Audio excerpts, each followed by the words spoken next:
So, Ant-Man is a film. Okay, before I start, I want to say that I do like this film, but my god is it stupid. But behind all the stupid shit, it's actually just a film that's pure fun. It is a pretty forgettable movie, and on the grand scheme of the whole MCU, it doesn't really affect much. But I mean, hey, it's a movie called Ant-Man. What were you expecting? When writing this review, I can already tell that this video isn't going to be very long because there's honestly not much I can say about it. But if it is a decent length video, then somehow I've managed to talk out my arse as much as I do in my uni essays. It's a film where you can sort of just switch off your brain and relax. And that's kind of a good thing. In the MCU, we're constantly being fed information about Infinity Stones and alien races from other worlds.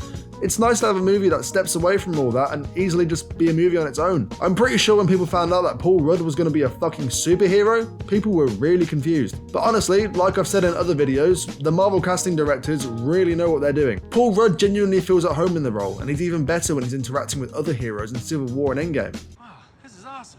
Captain America.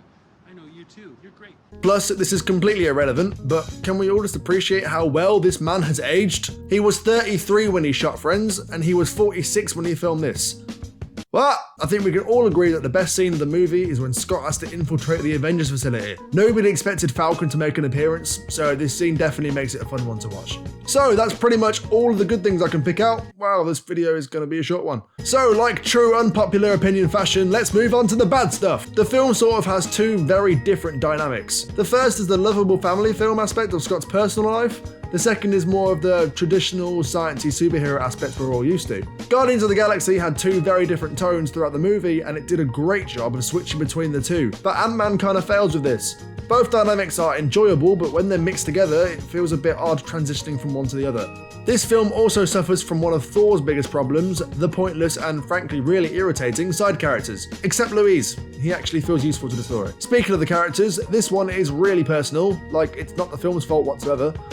I just really don't like Michael Douglas. The weird thing is, I don't really have a reason behind that. You know when you just really hate an actor or an actress and you don't know why?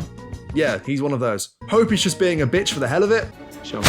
Like, yeah, she has reasons not to like Hank, but there's no reasons as to why she hates Scott as much as she does. Lastly, the villain is just so overly evil. It's seriously like someone just took him out of a Disney princess movie and slapped a Marvel logo on him. Like, why is he about to attack a group of random people, including children? This is not who you are. It's the particles altering your brain chemistry. Wait, what? This was never mentioned, not even once, throughout the entire movie, and you just feel the need to drop it in with one line when there's only half an hour left. And that brings me on to the writing. Sometimes it can feel a little lackluster. When they get to scenes explaining things to do with the suit or the pin particles, they often feel out of place, like they thought of an idea after the movie was already made and tried to find the best place to drop the line in, so it makes some sort of sense. The rest of the stuff is just really nitpicky, but I love doing that, so let's go! Something I found just hilarious was they say the Yellow Jacket is a peacekeeping vessel, and then it's immediately followed up by explosions. An all-purpose peacekeeping vessel. Speaking of explosions, why did this blow up? It's plastic! When Scott is inside the vault, there's a big fight scene, and this isn't really a negative thing, it just made me laugh. This guy just looks like he's contemplating how his life got to this moment. And lastly, Louise is about to leave the building that's shortly about to explode, but then he makes a big deal about going back for the guy he knocked out earlier in the film. But he literally just knocked out two guys 25 seconds ago, and he doesn't care about them at all.